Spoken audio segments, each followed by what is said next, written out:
Bonjour à tous. Je pense qu'on va pouvoir commencer. Bonjour à tous d'avoir rejoint le mercredi Startup de ce mois d'avril 2021. On en est à notre troisième, je pense, avec Kyle. Bonjour à tous et merci d'être avec nous. Aujourd'hui, on parlera, comme c'était un petit peu mentionné dans le thème, de tout ce qui est ressources humaines, de plein de challenges autour de ça qui sont liés aux startups, à la croissance. Donc, je pense que ça va être super intéressant. Et avant de commencer et de poser une petite question à Kyle, je voulais aussi remercier, comme d'habitude, Cisco, qui est un de nos partenaires c'est grâce à qui en fait on peut continuer à faire ces mercredis startup et bien sûr à toute l'équipe de Bonjour Startup Montréal. Salut à toute l'équipe. Donc avant de commencer, Kyle, how are you? And Salut Amira, I'm doing very well, thank you. Enjoyed a nice long weekend, I hope everybody did, and excited to be here today to talk about hiring and growth. So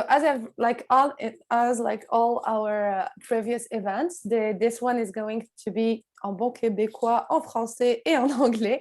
So, on va essayer d'alterner vraiment pour que tout le monde puisse comprendre. Ce sera majoritairement aujourd'hui en français on essaiera d'apporter quelques clarifications en anglais au fur et à mesure. Et Kyle will ask a bunch of questions in English as well. So just for you, everyone to know. And so, regarding the theme of today, Kyle, why you were one of the first to tell us, hey, we need to talk about culture, we need to talk about people, we need to talk about human resources. Can you tell us why this is so important for you? Yeah, absolutely. This is very well put, and certainly I think I have been pushing for it. And I think, for anybody who might not know, I co-founded this company called Bus.com, ran it for 5 years, raised, a bunch of money and grew it to about, almost 100 employees at its biggest over that time. Spent time in a lot of different ecosystems and just kind of experienced a lot of the different kind of craziness related to doing something as bold as ramping up a company that quickly. And since then, I've been actually, giving back to the community a lot, helping out with mentorship, advising, but also I've been training as a coach.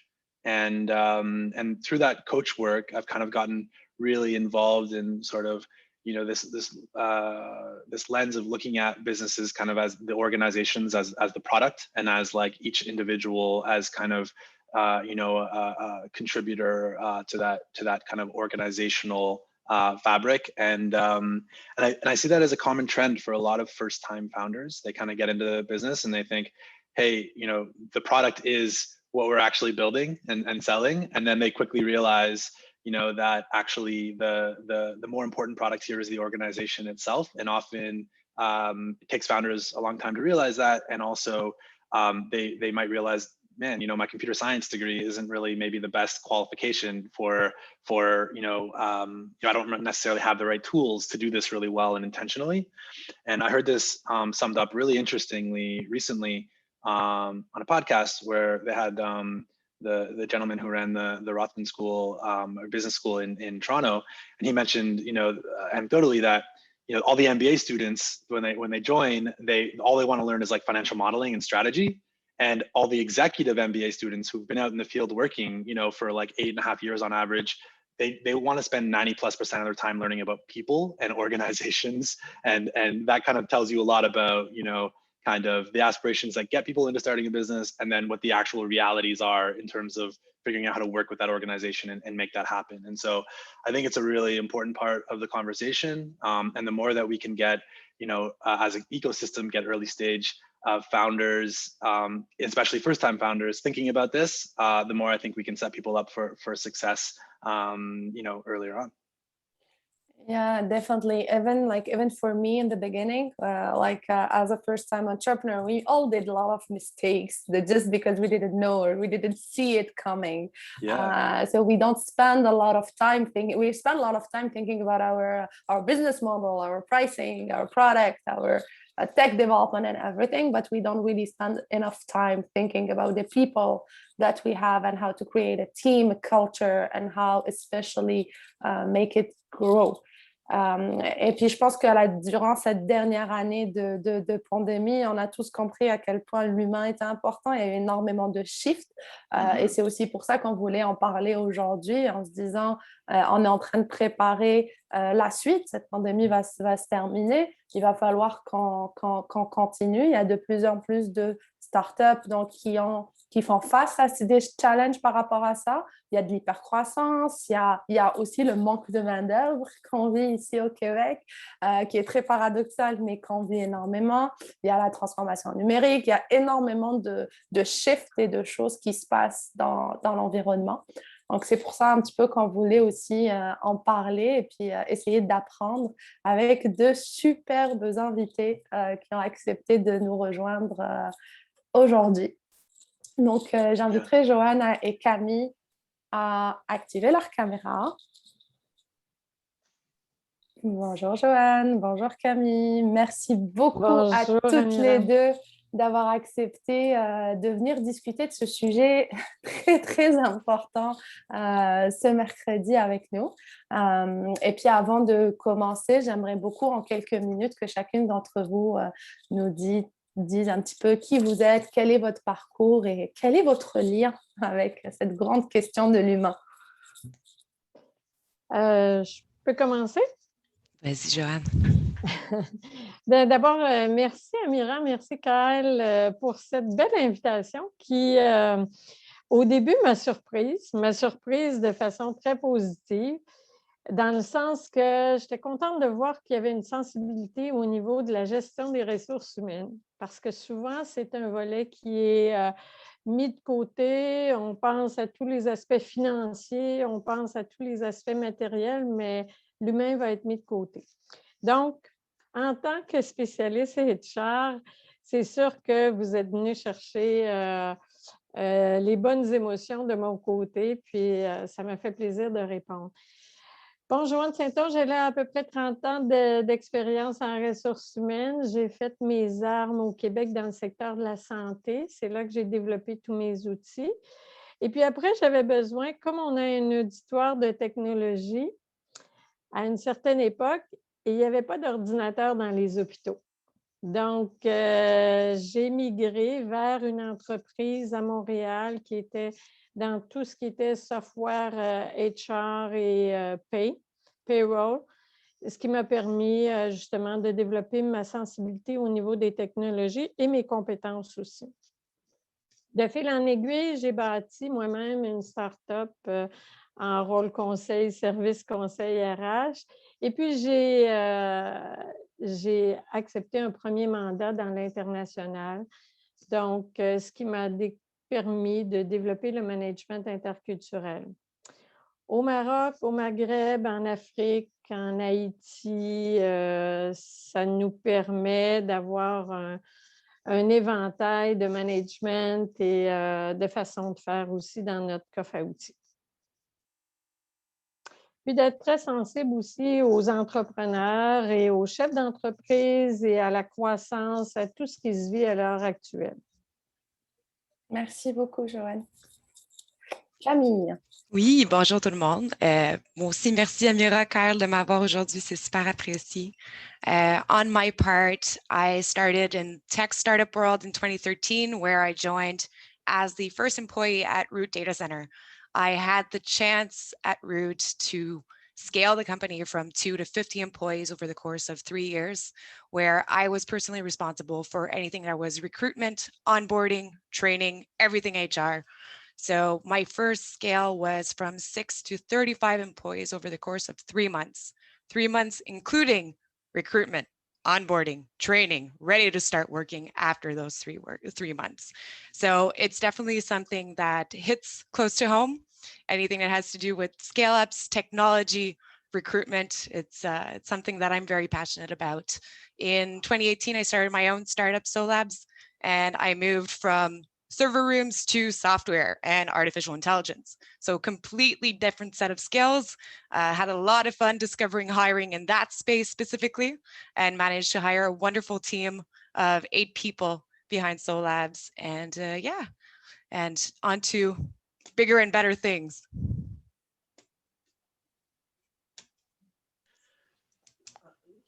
That was so wonderful. And yeah, Camille, I just wanted to clarify. Now you're doing some work as a sort of consultant in this space. Is that right? Yeah, this is something Awesome. I've just started. So very brand new. I've Cool. started offering consulting services for startups, scale up Awesome. specifically in mentoring and coaching into basically around culture and how to recruit and how to set your good foundations around your people to be able to grow. Yeah, it's so amazing. Sorry, I hope I didn't let the cat out of the bag there, but I just want everybody here to know if they're interested, you know, they should definitely reach out, and we'll be posting, you know, how to do that in the chat later on. Awesome. Thanks, Kyle. So I guess we can jump in the subject directly, and especially you, Camille.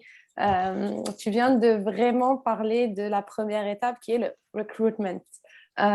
Surtout quand c'est en ce moment en termes de tech, il y a there's a huge lack of talent currently quand on parle de technologie. Donc, est-ce que tu peux directement nous raconter un petit peu ton expérience et comment, pour tous ces entrepreneurs qui vont nous écouter, comment ils peuvent faire en sorte de réduire le temps qu'ils passent à recruter, mais sans minimiser la qualité, en la maximisant et en faisant en sorte d'avoir des gens qui sont ready to go, comme on dit, le plus rapidement possible. Je sais que c'est une grosse question, mais... C'est super gros comme question. Pour moi, la chose fondamentale, c'est de connaître votre processus. Donc, savoir tout de suite, c'est quand votre temps de recrutement.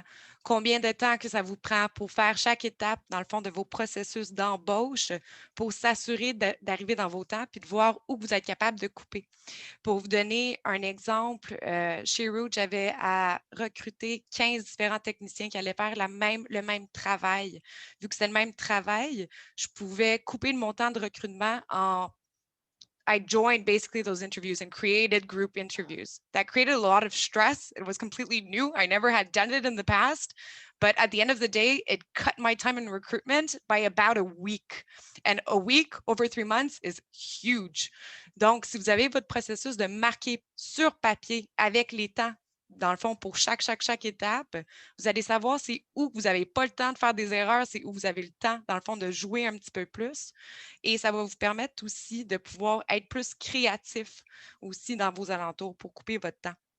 Après ça, tu as plein d'autres sujets, mais je pense que quand ça vient vraiment à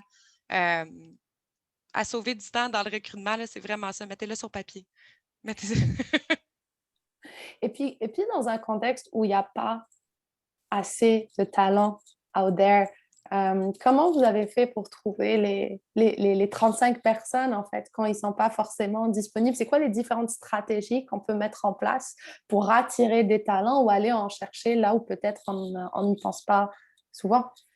Oui, absolument. Une des choses que moi, j'ai trouvé super le fun à faire, premièrement, il faut, en temps de pénurie, il faut savoir c'est quoi nos compromis.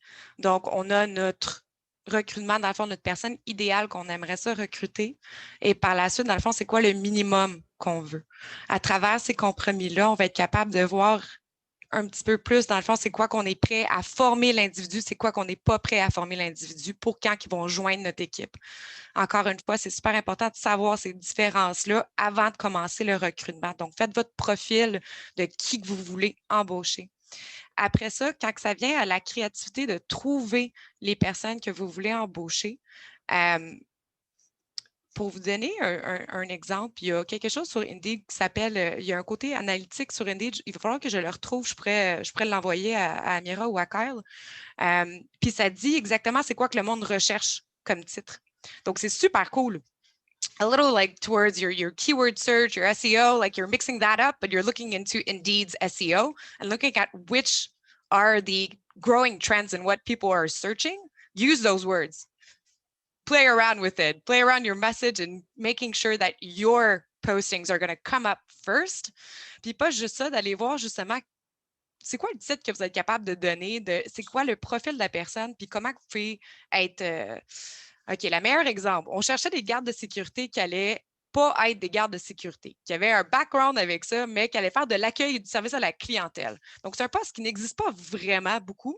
Donc, ce que j'ai fait, c'est avec mon keyword search avec Indeed et en regardant, dans le fond, les différents profils, je l'ai appelé un Front Desk Security Agent. Ça a pris beaucoup de temps et beaucoup d'expérimentation à trouver ce titre-là, mais une fois que j'avais ce posting avec ce titre-là, tout le monde à qui je parlais, c'était exactement dans quoi ils s'engageaient. Donc, juste la manière que vous faites vos postings, ça l'aide énormément aux attentes et au gain de temps aussi avec est-ce que ça va être de la qualité des personnes avec qui vous allez parler. Après ça, on ne parle même pas de outsourcing, d'aller chercher sur Indeed des personnes pour aller les recruter, les poacher à d'autres compagnies. C'est plein d'autres choses. Mais de cette manière-là, les personnes viennent à toi, puis tu as trouvé une petite manière créative de peut-être trouver quelqu'un qui n'aurait jamais postulé pour ton poste avant. Super interesting. I have a small follow-up question kind of related to the initial job description. And that was such a practical and hands-on tip. I really like that. I'm going to keep that one in my back pocket for sure. But one trend that I see a lot in some of the coaching that I'm doing and with early stage founders is they have like a really, their default sort of approach is like they have like, when they write the job description, they have a really clear idea of the hard skills. They're like, oh, I want somebody who's, you know, got these hard skills and they've worked in the field for this long. And then after that, they don't really know how else to kind of augment that job description in order to maybe find the right fit for their org. And so one of the things that you know I see a lot is, and spend some time doing, is building kind of like a common internal language in terms of like different personality traits or things that they might actually be looking for, but not know how to actually kind of phrase or even say out loud and then ultimately kind of look for in the hiring process. So my question to you is just kind of like, you know, how do you, and then the you know, the risk of that is they hire people who are like them and have those hard skills, and then that actually doesn't lead to like diversity. You know, they hire people they like that have the hard skills rather than the right personality for that role. And so how do you suggest, and how did you kind of think about that when you're hiring like 15 people at once for one department? Obviously you need the right fit of like, you know, personalities around to work together and stuff. And how do you suggest that early stage founders who maybe don't have as much experience as you kind of think about personality and some of the soft skills involved in a given role? And yeah. So at your current stage, people that are going to do recruitment is probably the founders, most probably, or one of your executives. I think that person is kind of used to hearing about buyer personas. Take that same theory about that your buyer's persona and build it for the person that you're hiring. So you're going to know exactly what their ambitions are, what they want in their life, and that's going to lead you to some very interesting discoveries. Do you want somebody that has been in a product manager for 10 years that has very little software engineering skills, but that has been like self-trained and they're really, really passionate and that are going to want to grow with your team? That's kind of a background that you might not have thought about, or just by receiving a resume that you wouldn't even look at. So by establishing different backgrounds, different ambitions, you're going to be able to create yourself different personas with different personalities that are potentially going to really, really surprise you in a great way. And yeah, you're going to be able to find different pools into where to find these people at by building those personas. J'aimerais continuer et puis demander à Joanne aussi son avis, mais aussi un point que j'aimerais explorer avec vous, c'est aussi comment s'assurer qu'on touche, parce qu'on parle de diversité, d'inclusion et tout, alors qu'il y a des études qui manquent, que de temps en temps, c'est juste la manière dont on construit notre offre qui attire par exemple, que des hommes et n'attire jamais de femmes. Donc aussi, comment s'assurer que même dans le pool qu'on va chercher, dès le début, avant même qu'on rejoigne, on ait déjà cette culture un petit peu de diversité, d'inclusion et ce genre de choses. Joanne, je sais que toi, c'est toute ton expertise. Tout à fait, mais juste avant, parce que la conversation est bien installée puis elle est très intéressante, je vais rebondir sur ce que Kyle et Camille ont parlé, parce que j'aimerais sensibiliser surtout au piège de l'embauche, et on en a discuté un peu avec Camille. Camille a parlé de profil, a parlé d'exigences minimales, de compromis. Kyle a parlé de description d'emploi. je ne sais pas pour votre expérience, mais 9 fois sur 10, quand j'arrive dans une entreprise ou quand je reçois une demande d'embauche et tout, le profil, la description, ils ne sont pas là. Donc, ça, c'est un prérequis, c'est un incontournable, là. Le message que je veux laisser aux participants aujourd'hui, c'est de dire, ne tombez pas dans le piège d'une embauche précipitée. Oui, on est en croissance et bon, on va prendre le premier venu parce que là, on est en pénurie puis on n'a pas d'autre choix.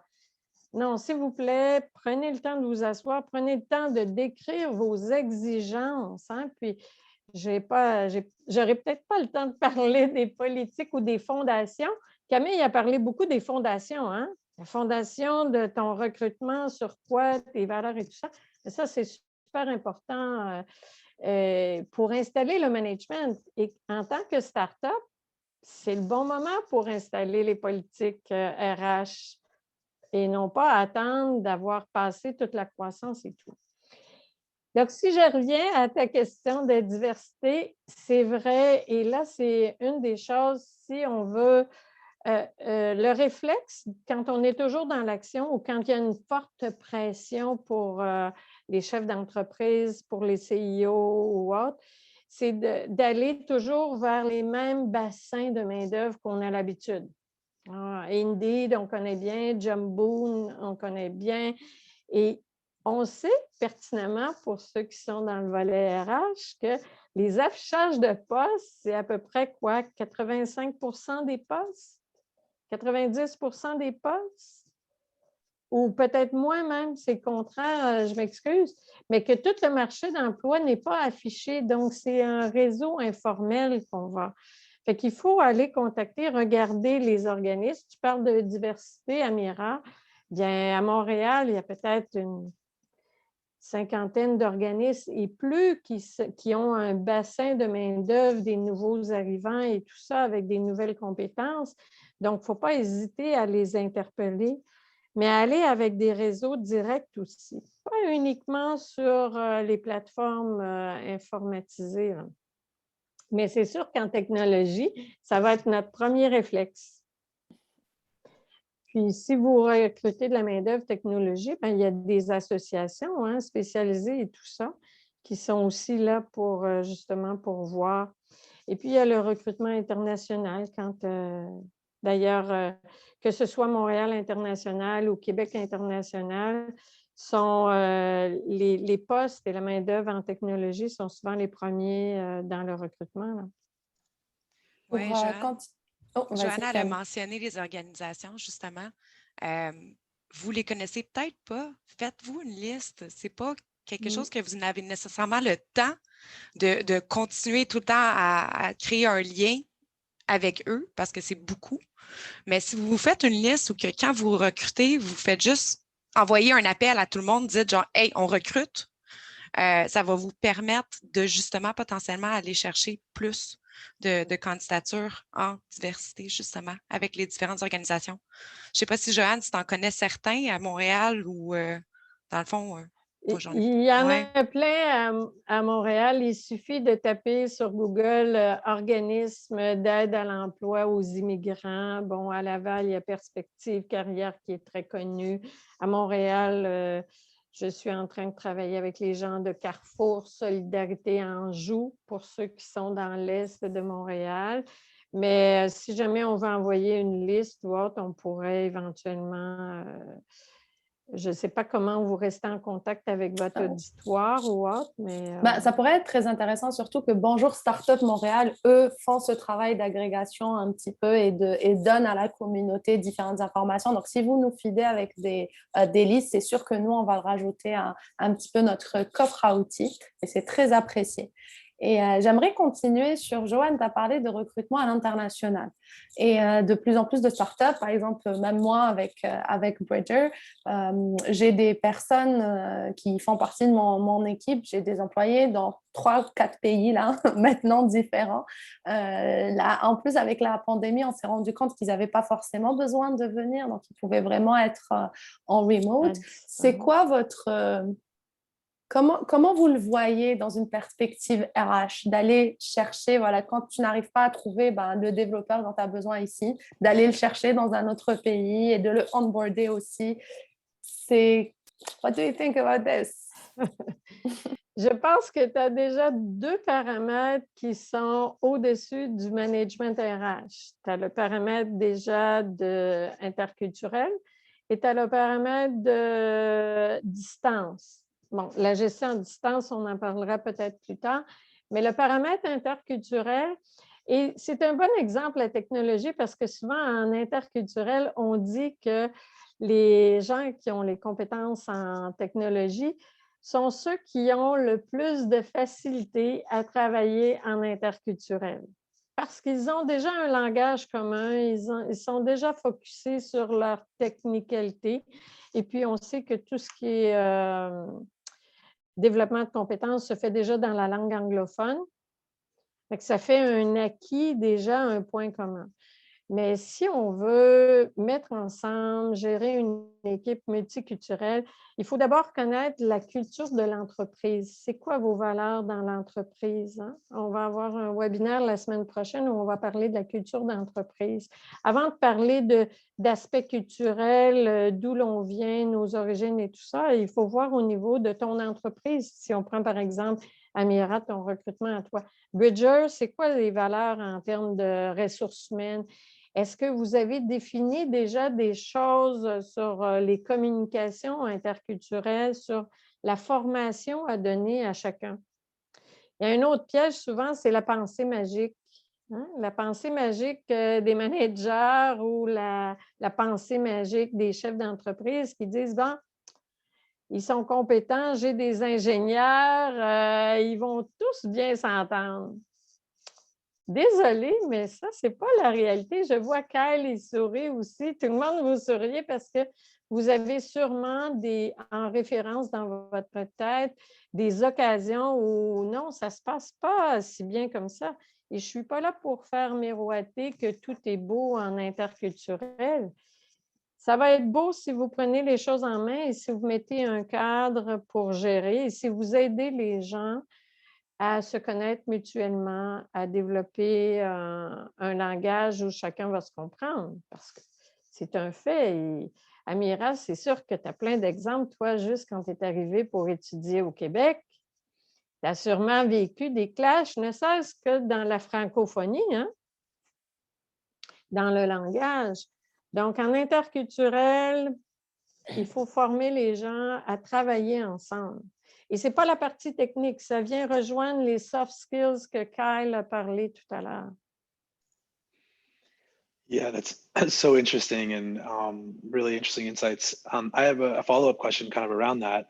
You mentioned kind of, this idea of like working on your culture, right? And I think the typical sort of blog post that we as founders read about this is like, set your mission, vision, values early on as kind of like an important thing, right? And I for one have never had like a lot of luck or a lot of enjoyment running through that specific process. And so a big part of what I have been working on over the last year since leaving Bus is like finding a new sort of language and framework for myself that like really helped me be engaged and excited about that in whatever I do next and helping my clients.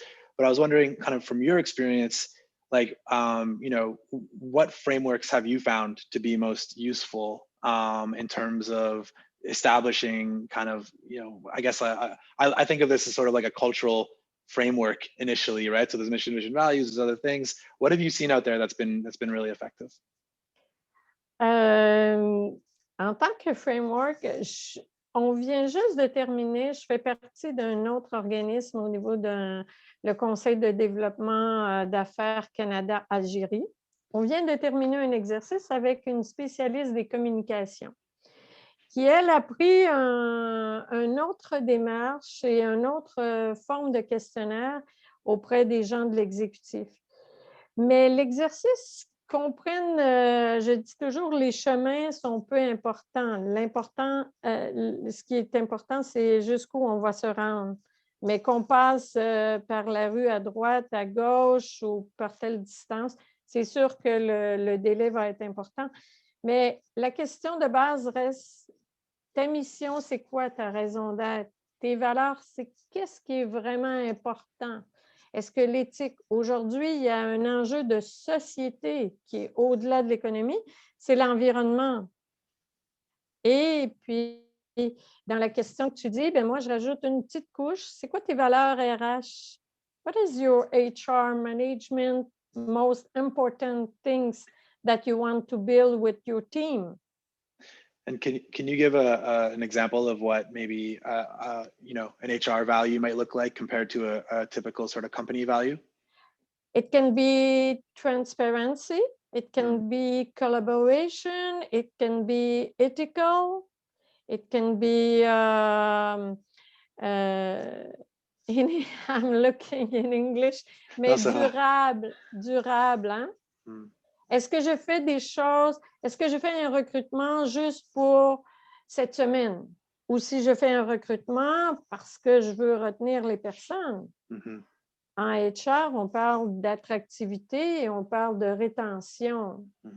Et là, je laisserai rebondir peut-être Camille là-dessus parce qu'on a eu une petite discussion ensemble sur la rétention des personnes. Hein? Oui, pour moi, c'est soyez honnête à qui vous êtes. Tu sais, vous avez bâti une entreprise, une start-up avec des valeurs. Vos valeurs, c'est comment vous traitez vos fournisseurs, vos clients. Traitez vos employés de la même manière. S'il y a une raison pourquoi vous avez des belles relations avec vos fournisseurs puis vos clients, c'est probablement pour une raison. Donc, les valeurs que vous avez mises derrière votre mission, votre vision, elles risquent d'être super bonnes aussi pour vos employés en tant que tels. Puis, oui. Mais ça me fait penser, Camille, s'il y en a qui connaissent le mouvement Desjardins, hein, souvent on cherche des modèles, des exemples. Il y a M. Bélan qui avait cité il y a quelques années, on reconnaît une entreprise à la façon dont elle traite ses employés. Oui. Puis, la meilleure façon de faire ça, c'est de la communication. Puis la communication, c'est souvent qu'est-ce qui tombe dans les cracks parce qu'on n'a juste pas le temps. Donc là, on se dit quelque chose dans notre tête, on se l'est dit 15 fois, on est allé se coucher, on se réveille à 3 heures du matin parce qu'on a complètement oublié, puis là, on envoie des messages. Je ne sais pas pour vous, mais moi, ça m'est arrivé une couple de fois. J'ai dû dire à mon équipe à nombreuses reprises, je ne m'attends pas à ce que vous répondez à mes messages quand c'est à l'extérieur des heures de travail. Mais tu sais, c'est vraiment quelque chose, c'est un stress. On va envoyer des messages Slack à 1 heure du matin. Tu sais, ça nous arrive vraiment souvent. Mais c'est tellement important la communication que personnellement, moi, je vous dirais, c'est mieux de le faire à 1 heure du matin que de l'oublier complètement. Mais là, je ne sais pas, Amira, Camille, elle vient de parler d'un élément important. Je ne sais pas si c'est le bon moment pour l'aborder. Mais un message à 3 heures du matin, on voulait parler un petit peu des pièges du burn-out, là. Oui, je pense qu'on va arriver, je pense qu'on a encore 1 ou 2 questions. On va laisser ce sujet, je pense, qui intéresse beaucoup de personnes vers la fin. Je pense que Kyle avait une question là. I have one more question. You know, and Camille, I'd love to hear your perspective about this from your root experience. You know, I was in a fireside chat with like a famous entrepreneur from the Valley last night, and they mentioned something really interesting. And it's like one of the common mistakes they see at startups that are growing really quickly is this idea of like a home run hire. So it's like everyone thinks they found like the silver bullet, right? And like everybody thinks they hired the best person initially. And, you know, rarely do those people end up kind of performing to those expectations. And so, you know, they mentioned that, you know, they just really believed in like training your talent internally and moving people up. And that was like a much more reliable and consistent kind of way of achieving, you know, operational excellence and you know, impact internally. So I wanted to get your perspective just on kind of this idea of like hiring externally versus training people and, you know, all the considerations that kind of go into that once your company's achieving some level of, you know, a fast-paced growth. Your people are definitely an investment. You've already created a loyalty with your founding team. They're with you. They stuck by you through thick and thin. And now it's their turn to get something from you. They want that same desire to grow at the same time as your startup. So I think giving that opportunity, even if you don't think they're quite there yet, trust them, trust what they're feeling, and set boundaries. So by clearly establishing objectives and boundaries with those opportunities, you'll be able to accompany them in the right way, retain their loyalty, and still work on that relationship of we are growing together and not just the company as an external kind of factor. So I'm a very big advocate of giving the chance to your team and really training them and allowing them that space to fail as well. Startups, we know failure is a part of growing. So give your people that chance and that space to fail and try again. J'ai une question là que Alexandra vient de poser dans le chat avant qu'on passe à la suite et qui demande comment définir des objectifs RH à long terme alors qu'on sait que pour une startup, ça avance tellement vite qu'ils n'ont pas le temps de voir le long terme, ils ne savent même pas s'ils seront là au long terme. Donc, comment un petit peu consolider ces deux réalités qui sont de construire une culture RH pour le long terme tout en vivant une accélération très court terme? Tout est une question de perspective et de contexte aussi. Peut-être que 3 ans pour une entreprise, c'est du moyen terme. Peut-être pour une entreprise IT, 3 ans, c'est déjà du long terme ou autre. Mais si, pour répondre à Alexandra, tu as dit? Exactement. Au moins pour avoir une vue qui va au-delà du 3 ans de la start-up, c'est d'abord les fondations. Et comment on définit les fondations? C'est un peu savoir c'est quoi notre stratégie RH qu'on va mettre avec notre stratégie globale. Parce que si on a une stratégie globale qu'on a déjà définie, OK, on ouvre à Montréal, on va déjà dans 2 ans, on voit une filiale à l'étranger, par exemple, où on voit des services se développer. Mais déjà, ta stratégie RH, elle doit accompagner cette stratégie-là à la base. Mais sur le plan RH, on pourrait dire 2 ou 3 éléments importants. Déjà, s'assurer d'être conforme à la réglementation. Parce que si on part avec une prise parce qu'on n'a pas des contrats de travail ou on ne répond pas aux normes minimales là où on est installé, bien déjà, c'est pas trop bien parti. Après ça, c'est sûr qu'il faut parler des compétences et du recrutement. C'est quoi les bases de notre recrutement? C'est quoi les compétences clés? Comment on les définit? Et comment on va les former aussi? Tout à l'heure, on a parlé d'attraction, de rétention, mais de développement. Camille en a parlé beaucoup avec son équipe, le côté loyal, comment on va les développer. Ça, je dirais, c'est le deuxième élément. La rémunération est importante. Quand je fais des diagnostics, je vois beaucoup d'erreurs en rémunération. On embauche, on dit « OK, allez hop, on donne telle échelle de salaire ». Mais avoir une pensée de rémunération à moyen long terme, c'est déjà se construire un cadre, déjà de définir au minimum quelques échelles et à partir de quoi on va faire bouger les gens. On appelle ça la gestion de la carrière. Ça inclut les talents, ce n'est pas juste d'améliorer les compétences, mais c'est aussi l'avancement progressif. La rémunération, c'est un point sensible. On a beau dire que ce n'est pas toute la motivation qui est dans la rémunération, mais si elle est mal bâtie, et on peut comparer, on est avec des gens de IT. Quand vous commencez à bâtir un logiciel de IT, vous définissez votre plateforme, vous définissez les besoins, vous définissez la structure. La même chose en ressources humaines. On doit définir... So treat it like a software. Ah oui, ça serait un bon élément. Donc, la rémunération, puis peut-être, il y a un élément que Camille a soulevé avec lequel je suis 200% d'accord, c'est la communication. Parce que quand on fait des audits RH, des diagnostics RH, la communication est toujours dans les 3 premiers points sur lesquels on fait des recommandations. Merci Joanne. En fait, je vois le temps filer, il nous reste quelques minutes et puis il y a vraiment une question importante qu'on voulait vous poser. C'est sûr qu'après l'année qu'on a eue, les fatigues des équipes, la fatigue morale, physique de tout le monde a été au centre de beaucoup de discussions, la santé mentale et ainsi de suite. Ça serait quoi vraiment en quelques phrases, vos tips un petit peu, vos best practices pour un petit peu aider les entrepreneurs à gérer ça déjà avec eux-mêmes, parce qu'on oublie que les entrepreneurs vont faire leur propre RH avec eux-mêmes et aussi leurs équipes, surtout dans un contexte de croissance où ça doit aller vite, on recrute vite, on doit livrer vite, on doit s'assurer que les clients soient contents et il se passe plein d'autres choses dans l'environnement. Donc Camille, Joanne, ça serait quoi vos tips pour tous les entrepreneurs qui nous écoutent? Pour moi, c'est l'écoute. Je pense que Joanne dirait potentiellement la même chose, là, mais l'écoute, pas juste à ce que vos employés ont à vous dire, mais aussi qu'est-ce qu'ils ne vous disent pas.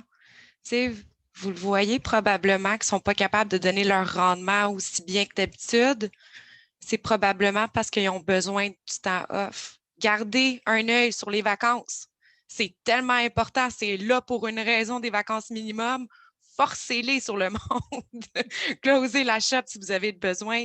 Vraiment, vraiment, les vacances, c'est super important. Puis personne ne devrait se limiter, dans le fond, dans ses vacances, incluant les fondateurs. Moi, personnellement, quelque chose qui m'a aidé, c'est je faisais mes. Moi, je regarde mon équipe et je leur donne mon avis sur c'est quand ils prennent du temps off, sur c'est comment, dans le fond, qu'ils vont leur rendement. Je demande la même chose à mon équipe. Je demande à eux autres de me donner un regard sur ma performance puis de savoir si souvent, dans le fond, quand on est exténué, when we're close to burnout, you're emotionally stifled and you're going to be more abrupt with people. And if you're willing to listen to your team and actually listen to what they have to say about you being stressed out, take a day off and actually take it so that you're capable of growing and doing better your job on the long run. Faites la démarche de ce feedback, mais faites-le systématiquement. N'attendez pas. Faites-le par écrit aussi. Donc, ça, c'est pour la partie de l'entrepreneur. Puis pour la partie du personnel, comme on a été à distance, les gens en ont soupé des Zooms et tout ça, n'hésitez pas, un téléphone, un texto, comment vas-tu, un SMS, multipliez vos façons de communiquer avec votre personnel. Puis n'attendez pas que les gens lèvent la main ou autre. Allez au-devant, anticiper. Such great guiding words and a great way of wrapping up the session today. So it's 1 o'clock. We want to be respectful of everyone's time. But Joanne, Camille, thank you so much for taking the time to share some of your wisdom and best practices today. And maybe one last question as we wrap up. If people have more questions, they want to find out more, what's a good way of getting in touch? Can people reach out to you on LinkedIn, or is there an email address you might feel comfortable putting in the chat for people? Good. Absolutely, guys. I'll send you guys my email if you have any questions. Awesome. Great. So with that, thank you so much. And yeah, the ecosystem here is lucky to have both of you doing your best to move things forward in this way and as a resource. So thank you so much for taking the time today. Thank you to you and to everybody. All right. Merci à vous et puis merci à toutes les personnes, tous les participants qui sont avec nous en live ou qui nous écouteront plus tard et on se retrouve dans un mois. Merci beaucoup. Merci.